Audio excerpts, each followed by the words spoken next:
নমস্কার বন্ধুরা, আমি নীলিমা। সবাই কেমন আছেন? আশা করি ভালো আছেন।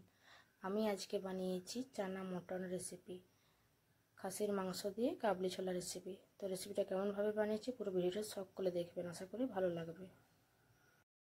এখানে বাটির মধ্যে মটনগুলো ছোট ছোট করে কেমা করে নিয়েছি, ভালোভাবে ধুয়ে নিয়েছি। আর এখানে চানা আগে থেকে সিদ্ধ করে রেখেছিলাম।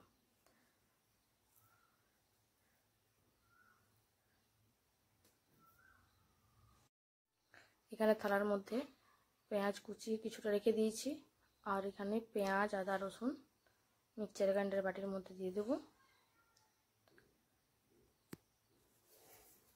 এটার মধ্যে দিয়ে দেবো কাঁচা লঙ্কা 5-6টা, আর দিয়ে দেবো আধটা টমেটো, দিয়ে ভালোভাবে পেস্ট করে নেব। এখানে মটন ম্যারিনেটের জন্য দিয়ে দিলাম হলুদ গুঁড়ো, এর মধ্যে দিয়ে দেবো লবণ,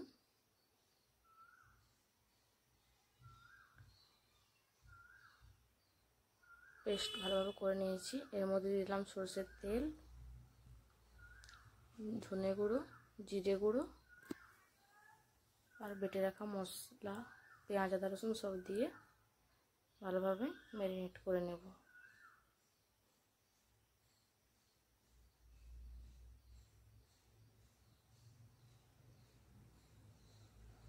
ভালোভাবে ম্যারিনেট করে আধ ঘন্টা মতো ঢাকা দিয়ে রেখে দেব।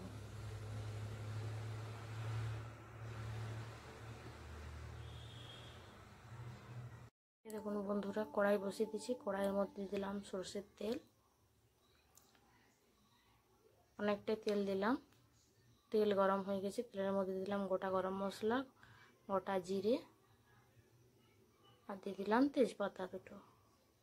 এর মধ্যে দিয়ে দেবো পেঁয়াজ কুচি। আর এখানে আমরা 3 জনে আছি, আমি, আমার যা, ননদ, 3 জনে মিলেই রান্নাতে হেল্প করছি। আমার পেঁয়াজ ভালোভাবে ভাজা হয়ে গেছে। এর মধ্যে দিয়ে দিলাম মটন, ম্যারিনেট করে রাখা মটন দিয়ে দিয়েছি, ভালোভাবে কষিয়ে নেব। আর এইভাবে কে কে রান্না করেন অবশ্যই জানাবেন। ভালোভাবে কষিয়ে নেব মটন মশলার সাথে।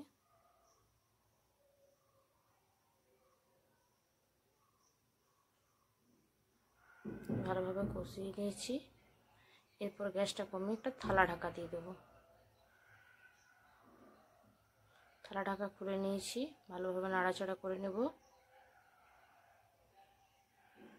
আরও একবার থালা ঢাকা দিয়ে দেব। ঢাকা খুলে আবারও ভালো করে নাড়াচাড়া করে নিলাম, যাতে নিচে লেগে না যায়। এরপর এর মধ্যে কিছুটা জল দিয়ে দেবো।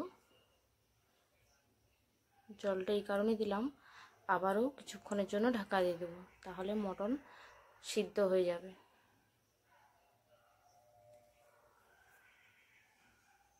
এই দেখুন জল মরে তেল বার হওয়া শুরু করে দিয়েছে মটনের থেকে। এরপর এর মধ্যে দিয়ে দেবো সিদ্ধ করে রাখা চানাটাও ভালোভাবে কষিয়ে নেব। জল দিয়ে আগে কষিয়ে নিলাম, কারণ চানা যদি আগে দিয়ে দেওয়া হয় তাহলে চানাটা আরও বেশি সিদ্ধ হয়ে যাবে। চানাটা ভালোভাবে কষিয়ে নেব মটরের সাথে।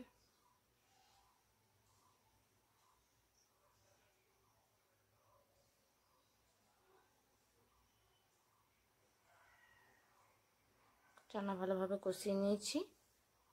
এর মধ্যে দিয়ে দেবো এরপর জল। জল ভালোভাবে ফুটে গেছে, এর মধ্যে দিয়ে দিলাম গরম মশলা গুঁড়ো। এরপর গ্যাসটা অফ করে দেব। এই দেখুন বন্ধুরা, চানা মটন রেসিপি একটা বাটির মধ্যে ঢেলে নিয়েছি। তো আজকের এই চানা মটন রেসিপি কেমন লাগলো বন্ধুরা, সবাই কমেন্টের মাধ্যমে জানাবেন। আর সবাই একবার করে এইভাবে বানিয়ে দেখবেন, আশা করি ভালো লাগবে। সবাই ভালো থাকবেন, সুস্থ থাকবেন। আজকের মতো বাই বন্ধুরা।